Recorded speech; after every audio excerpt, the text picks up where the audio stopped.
What is up, everybody? How you doing? Happy Monday, Tuesday, Wednesday, Thursday, Friday, Saturday, or Sunday, depending on when you're watching this. But how you doing? How you doing? Put it in the comments. But I'm back with another long form video. It's been a minute, but I thought not busy right now, so let's try to record one, get one in for you guys. Um, I'll be reacting to 2010's kid nostalgia, so like nostalgia for 2010's kids. Majority of my childhood was 2010's. The first about like 3 years was the 2000s of my kids, like as a toddler, so I kind of remember a few stuff from the 2000s.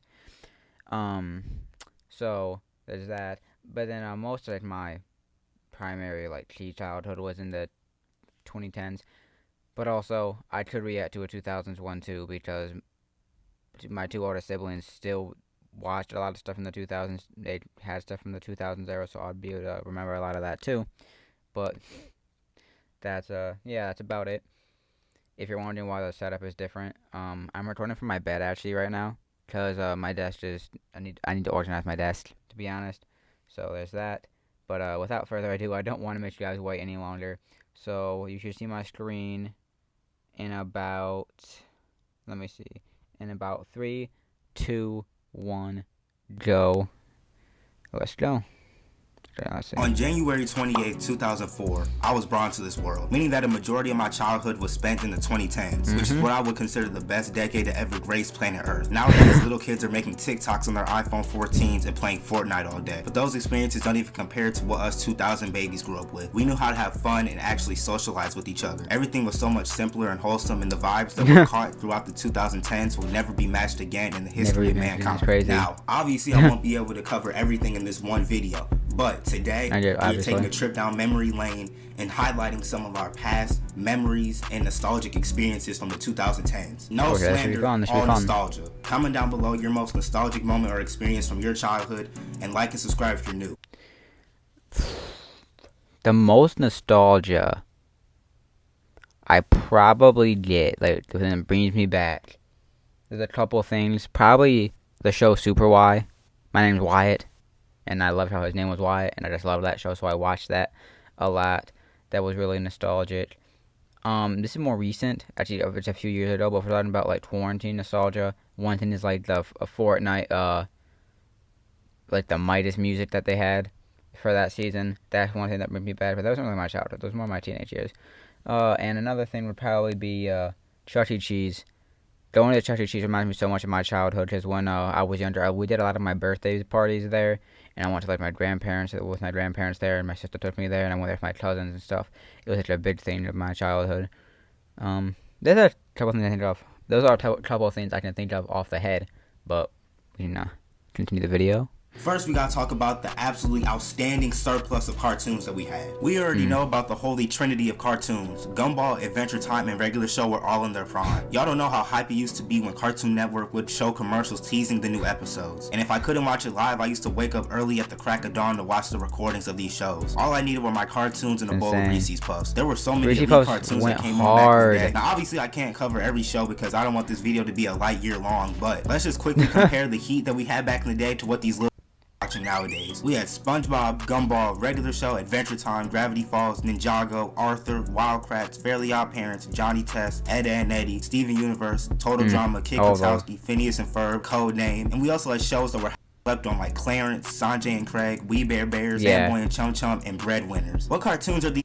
The two I probably watched the most that he just listed was Phineas and Ferb and Arthur. Arthur is one of my favorite childhood shows. Same with Phineas and Ferb. Super Y when I was younger. Stuff like that. My parents didn't let me watch. Actually, so they like let me watch SpongeBob when I was younger. Like they wouldn't like ban me from watching it, but I didn't really watch it as much as other kids because it really got my mom's nerve for some reason. But yeah. Youngins even watching nowadays. And don't think I forgot about the live action shows like Is that Jesse, Carmelo Drake and Anthony? Josh, Ant Oh, Farm, Jesse. iHarley, etc. Now we Yeah. gotta talk about the games that we had back then. We gotta talk about how revolutionary the Wii was. All you fetuses The and Wii 5-year-olds is are getting amazing. PS5s before kindergarten and shit. But y'all don't know about the Wii and the experience that it provided for us. The Wii that we got came with Wii Sports, and I remember spending an entire Yes. Saturday scrapping with that ball head Yes. nigga Matt, bro. Now let me give y'all some Yes. insight on the Matt lore. This Steve Harvey, Terry Crews love child is the 6th worst at tennis, 5th worst at baseball, but in boxing, Lord have mercy. He is the champion with the skill level of 1,550 to 1,649. I've never had more beef with a I've never known that stat in my life. So he was 5th and then like 6th best, but then he was the number 1 champion in that. He was insanely hard to beat. I actually bought a Wii U probably like half a year ago, and I borrowed Wii Sports from my sister who still has a Wii. And my gosh, I forgot how hard the boxing was in that game. So it's kind of easy, but kind of not. And it's like Matt genuinely, yeah, what he said. You had a genuine beef with him. It was insane. I do remember like going, and we had this thing that we did with my grandparents. We were like, me, my brother, my sister, and like my grandma would play Wii Sports bowling. That has a lot of nostalgic stuff for me. So the Wii was by far probably my favorite console of all time. Virtual character in my life. I swear they used to be rigging the boxing matches, bro. Because I would hit this the Chris Breezy, Floyd Mayweather, Draymond Green combo and leave this like Nate Robinson. But then he would instantly revive like Undertaker.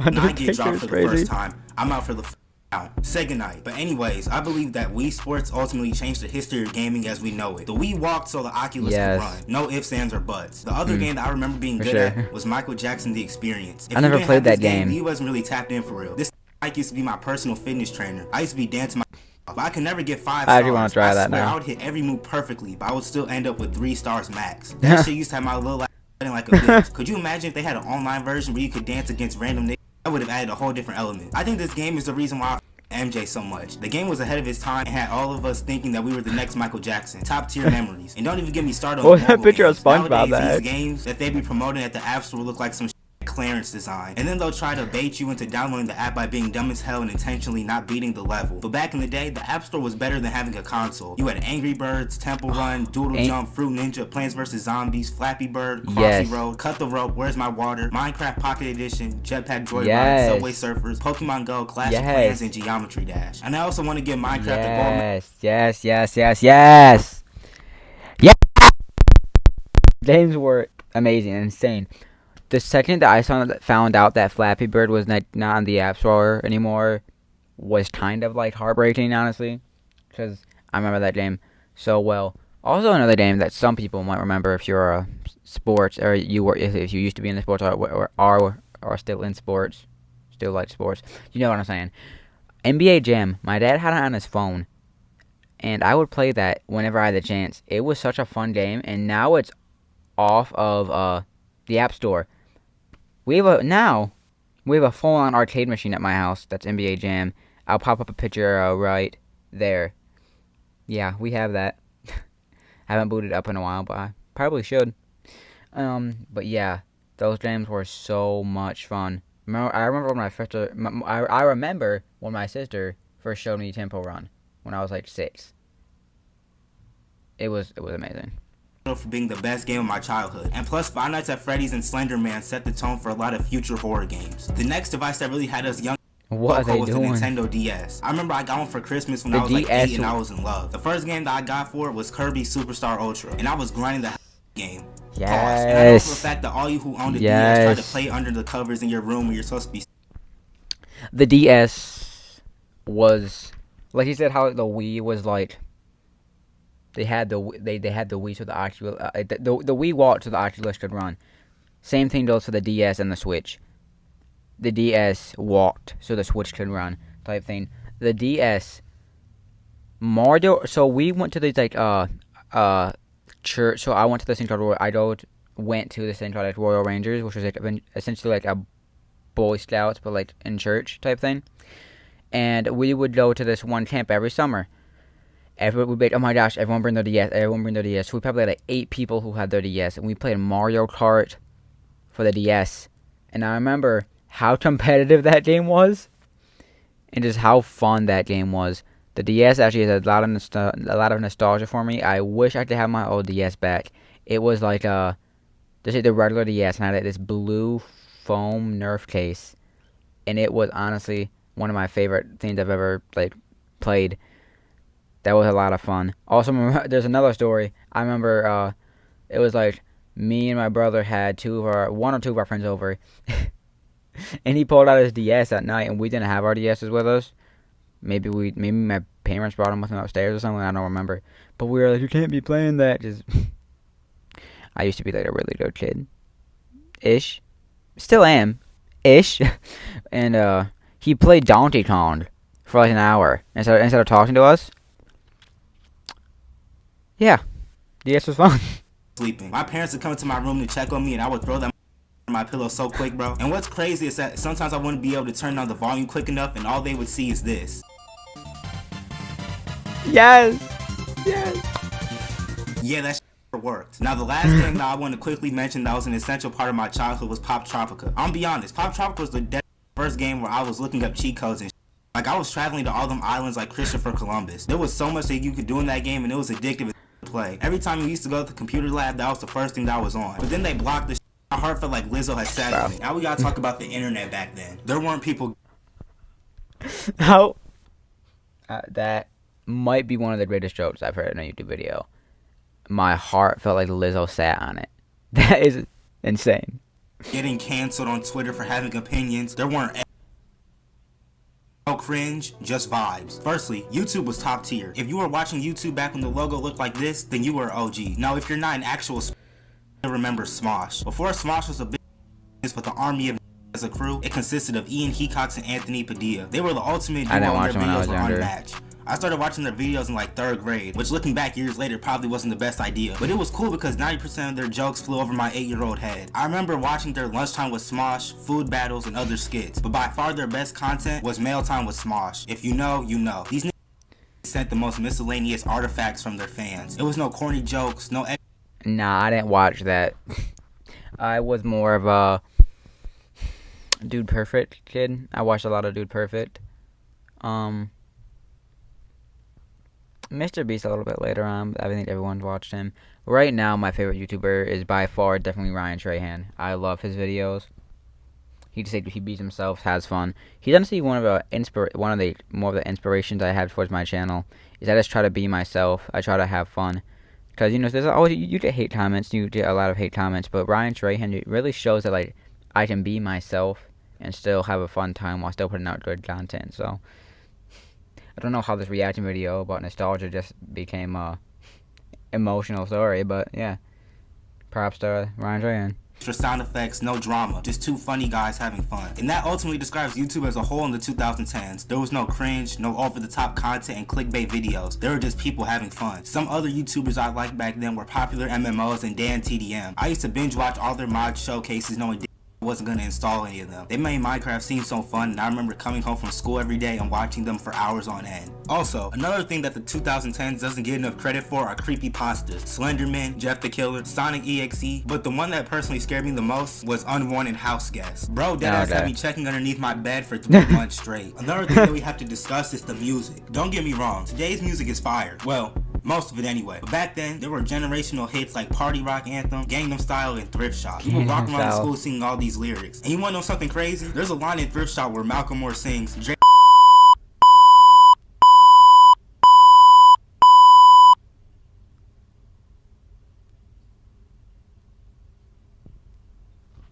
was one individual who had the entire planet in his palm. Willie Maxwell II, better known as Fetty Wap, was the coldest planet Earth for a smooth 2 to 3 years. Bro's discography was lethal. Trap Queen, 679, Again, Jimmy Choo, but my personal favorite was My Way, especially the one with Drake. Me and my used to be singing that songs for our crushes, bro. Had me feeling like those singers in those music videos from the early 2000s. The music was simple and catchy, yet melodic. Not to mention other hits like Panda, Call Me Maybe, Grenade, Blessings, Broccoli, Black Beatles, and Hotline Bling. And I know y'all remember hitting the quad and Watch Me Whip it. Another thing that the Watch Me Whip, I always found that so cringy for some reason as a kid. I don't remember why. Themselves by eating soap and stealing from school as a devious lick, we actually had A creative devious and fun lick. challenges. The ASL Ice Yes, Bucket dude, Challenge not perfect. only raised Yes. money, but was a harmless challenge. And probably the best challenge of the 2010s, in my opinion, was the mannequin challenge. We got some of the coldest videos on the internet because of that. Nowadays, people would do the dumbest.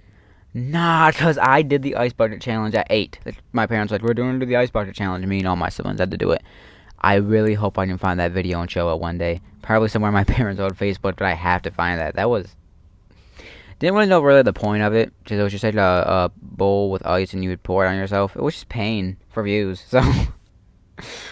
In popularity and will spare no expense, even if it comes at the cost of their own life. Finally, we have to talk about the real life experiences of the 2010s. Back when us kids used to actually leave our rooms, unlike you squeakers nowadays. Playing outside was the most therapeutic thing for me back then. There was nothing like coming home from school, doing your homework fast, and spending the rest of the day with your friends. There would be times where I would wake up at like 8 a.m. and stay outside playing basketball with the homies until it's pitch black outside. Dang, Those man. were the realest days, and I hope you all were able to experience something like this when you were younger. Playing in the sprinkler, eating ice cream during the summer, and not having a care in the world. Hanging out with the homies while the sun set was a priceless experience. Another real life experience that deserves a mention is silly bands. I still have my silly bands. I in the box remember to this day, those. and I remember buying every pack that I could get my hands on. My circulation was getting cut off, but I didn't give a I was that My nigga. sister had We one of really those used to and I rock them. always used They them. was VVS diamonds, and my friends and I used to trade them like we were NBA managers.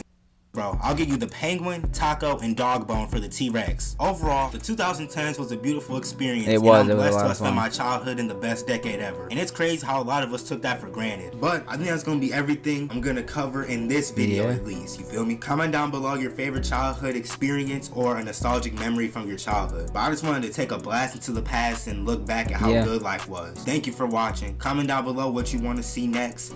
Like and subscribe if you're new. Hope this video found you. Alright, yeah.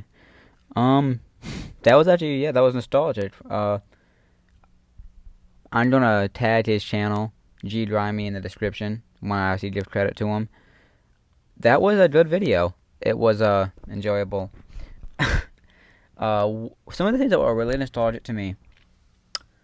Mine might be like a little bit later in the 2010s than his, but one was, so me and my brother would come home, or whenever we were done with our school, and we would hop on Mario Kart Wii U with our two friends, and it was really funny because not sure if any of y'all played the online lobbies in Mario Kart 8 for the Wii U, but you should talk through like the gamepad. There's like a mic on it, but it's only be in the lobby. It was only like in the lobby while you're waiting for a round. So there's a lot of like funny moments where like it would just cut off and type stuff. So that's one of my bigger memories. There goes my AirPod. So there was that. Don't like also. I guess waking up early on the weekends. Waking up early at like 6 or 7 on the weekends to play the Wii. That was a lot of fun. Or going to my grandparents' house, because my grandparents' house was lit, and they had a Wii, and they had like they had all of the Xfinity channels, so I could watch Arthur, their Berenstain Bears, Wild Kratts, Word Girl, all of them. Anything you can think of, they probably had it back then. So it was lit. Yeah. So that's about it, I think, for this video. I would like to say thank you for everyone who watched. I had a fun time. Make sure if you did like the video, I would really appreciate it if you could drop a like and subscribe to the channel. I'm a smaller channel. I'm a small creator, but I've experienced a lot of growth in the past couple of months. I want to say all of you, thank you so much for that. It means a lot. And for everyone, let's do something a little inspirational. The 2010s, the 2000s, when you grew up, whatever. It may have been a lot more fun than right now, but I encourage you guys still go out, have fun with your friends, find something to do, go to the movies, hop on the game. It's always fun when you can get like a lot of your friends on just to play a game again. So remember, we can still find a lot of fun stuff and enjoyable stuff to do, even as teenagers. We're growing up. I'm gonna be an adult in 2 years. It's kind of scary, but one of the most fun things I get to do was make content for you guys. It is a lot of fun for me. And thank you guys so much for getting me here. I'd like to thank God, my Lord and Savior, because if it wasn't for him, I wouldn't be able to do what I do. It's all a blessing from God, you know. So thank you guys so much for watching today's video, and have a nice day. God bless.